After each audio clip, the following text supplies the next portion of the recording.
কোন পথে হাঁটছে যুবরাজ বিন সালমান। যুবরাজ বিন সালমান। যুবরাজ বিন সালমান। যুবরাজ বিন সালমান। ইসলামের প্রাণকেন্দ্র পবিত্র ভূমি জাজিরাতুল আরব।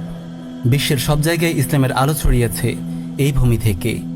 সময়ের পরিক্রমায় আজ এই ভূমির শাসন ক্ষমতা দখল করে বসেছে একদল তাগুত শাসক গোষ্ঠী। ইসলামকে নির্মূল করার এক ঘৃণ্য ছক আঁকছে এই তাগুত গাদ্দারগুলো। ইয়াহুদীদের পাঁচড়া গোলাম এই বিন সালমান মনে করে আরবের পূর্বকার ইসলাম এক কট্টর ইসলাম, তাই ইসলামকে মডার্নাইজেশন করা প্রয়োজন। পশ্চিমা পশু সমাজের ছাঁচে ইসলামকে পুনরায় সাজানো দরকার। সে সরাসরি ঘোষণা করেছে মধ্যপ্রাচ্য হবে নতুন ইউরোপ। আর এই লক্ষ্যে মাঠে নেমেছে বর্তমান তাগুত আলে সৌদ। ইসলামকে নির্মূল করার ঘৃণ্য ষড়যন্ত্রেই 25 এপ্রিল 2016 সালে তারা হাতে নিয়েছে ভিশন 2030। ভিশন 2030-র মূল লক্ষ্য হচ্ছে উন্নতি ও প্রগতির নামে পবিত্র আরব ভূমিকে ইউরোপ আমেরিকার মতো পশু সমাজে পরিণত করা।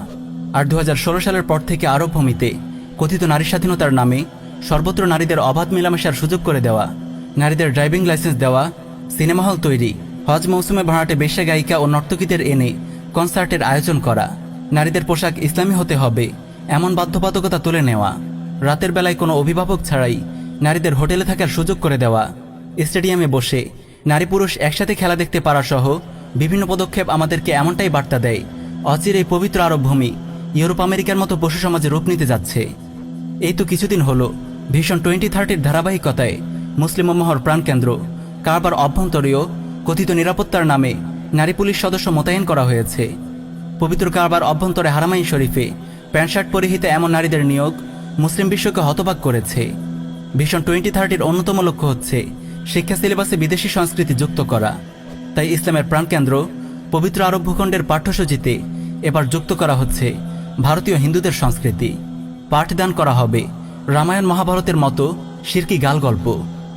প্রিয় দর্শক, একদিকে কসাই মোদি গুজরাট, কাশ্মীর কিংবা দিল্লিতে মুসলিমদের গণহত্যা চালাচ্ছে, অন্যদিকে ইসলামের প্রাণকেন্দ্র পবিত্র আরব ভূমিতে এই নাপাক হিন্দুদের সংস্কৃতি যুক্ত করা হচ্ছে। মুশরিক ভারতের সঙ্গে বিন সালমানের আশ্চর্য মৈত্রী স্থাপিত হয়েছে। একদিকে মুশরিকরা ভারত ও কাশ্মীরে মুসলিমদের গণহত্যা চালাচ্ছে, আর অপরদিকে বিন সালমান তাদের সঙ্গে $1 বিলিয়ন বাণিজ্যের চুক্তি করছে। $1 মিলিয়ন সাহায্যের পসরা নিয়ে তাদের দুয়ারে হাজির হচ্ছে, তার সঙ্গে গভীর প্রণয়ে হাত মিলাচ্ছে। প্রিয় উম্মা, একদিকে আরব সমাজকে নারীদের অবাধ বিচরণের সুযোগ করে দিয়ে ইউরোপ আমেরিকার মতো পশু সমাজে রূপ দেওয়া হচ্ছে, অন্যদিকে শিক্ষা সিলেবাসেও হিন্দুয়ানি কৃষ্টি কালচার যুক্ত করা হচ্ছে। হিসেবটা আপনি ঠিকঠাক বুঝতে পারছেন তো? পবিত্র ভূমি আরবকে কোন দিকে নিয়ে যাচ্ছে তাগুত প্রিন্স বিন সালমান? কার ইশারায় হচ্ছে এসব? আপনি কি একটু চিন্তা করে দেখেছেন কারা পেছন থেকে কলকাঠি নাড়ছে এসবের? কোন অদৃশ্য শক্তি বিন সালমানকে পরিচালনা করছে? তবে কেমন রূপ ধারণ করতে যাচ্ছে আরবের দৃশ্য? কোন দিকে গড়াতে যাচ্ছে আরবের ভবিষ্যৎ? তবে কেমন রূপ ধারণ করতে যাচ্ছে আরবের দৃশ্য? কোন দিকে গড়াতে যাচ্ছে আরবের ভবিষ্যৎ? আরবের ভবিষ্যৎ। আরবের ভবিষ্যৎ।